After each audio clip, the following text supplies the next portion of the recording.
Welcome to session number 3. In the last session, putting it all together, we're going to talk about leadership. To develop a safety culture, we need leadership from the top. We need buy-in from leadership in order for it to be established.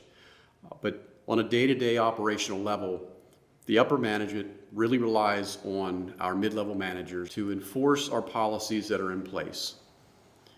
If the mid-level managers fail to do their job, if they fail to enforce and step up when necessary to enforce our policies and procedures, bad things can happen. Developing a safety culture takes time and effort to maintain. It is more than just a written policy. It's in the actions that we do every day, from the rig checks to the patient care. We should approach everything from a risk and safety aspect.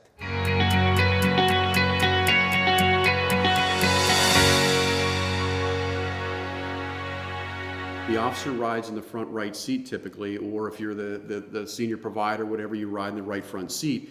And if you're working as partners, you tend to observe their behavior quite often because you work together, you're there all the time, and you see how they drive, you see their behaviors. And the person that also has a vested interest in how the driver drives is obviously you. So in this particular situation, an officer was riding in the front right seat and an apparatus was approaching an intersection, and they went left to the center line approaching the intersection. And as they did that, they didn't clear all lanes, and an opposing vehicle struck them in the right front side. The officer was injured in this accident. So there were 5 members that were on the apparatus. And when they conducted the investigation and they talked to those that were on the apparatus, when asked about the driver of the apparatus on that day, they didn't comment about whether the person was going to have an accident. They just said it was a matter of time. So it wasn't if he was ever going to have an accident, it was when.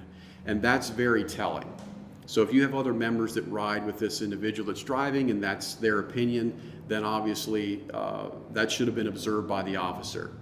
The irony to this is the one person that should have had the greatest impact in this situation should have been the officer. And he failed to step up and advise the driver that you're driving erratically, you're not following the policies, we are to stop at intersections against a red, we're to clear all lanes before proceeding, and in this particular day that resulted in the incident which not only caused injuries to civilians, but injured the officer as well.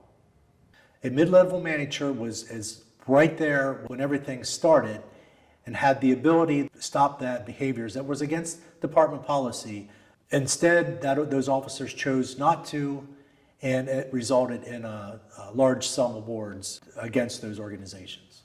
Risk control pitfalls are things that we've noticed as a trend.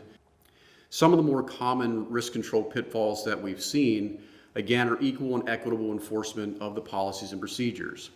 This comes down to, again, that buddy versus leadership type role and responsibility, where if we make a decision based on our friend or our buddy within the organization, we may not be making the correct decision. Failure to report or intercede is another concern, and that's simply an officer that is not following or not stepping up when they observe an incident or something that's occurring.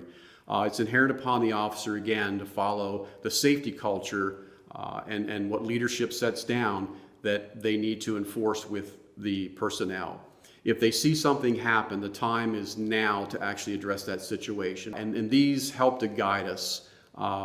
If we look at what has happened and we see things in the news and we always question and wonder how this could happen, there's generally, if you go back, there's root cause and you can look at it, and somewhere along the line something probably most likely was not followed in a policy. This concludes our video series. Thank you for watching. We also would like to thank the York County Fire Museum in York, Pennsylvania for the use of this facility.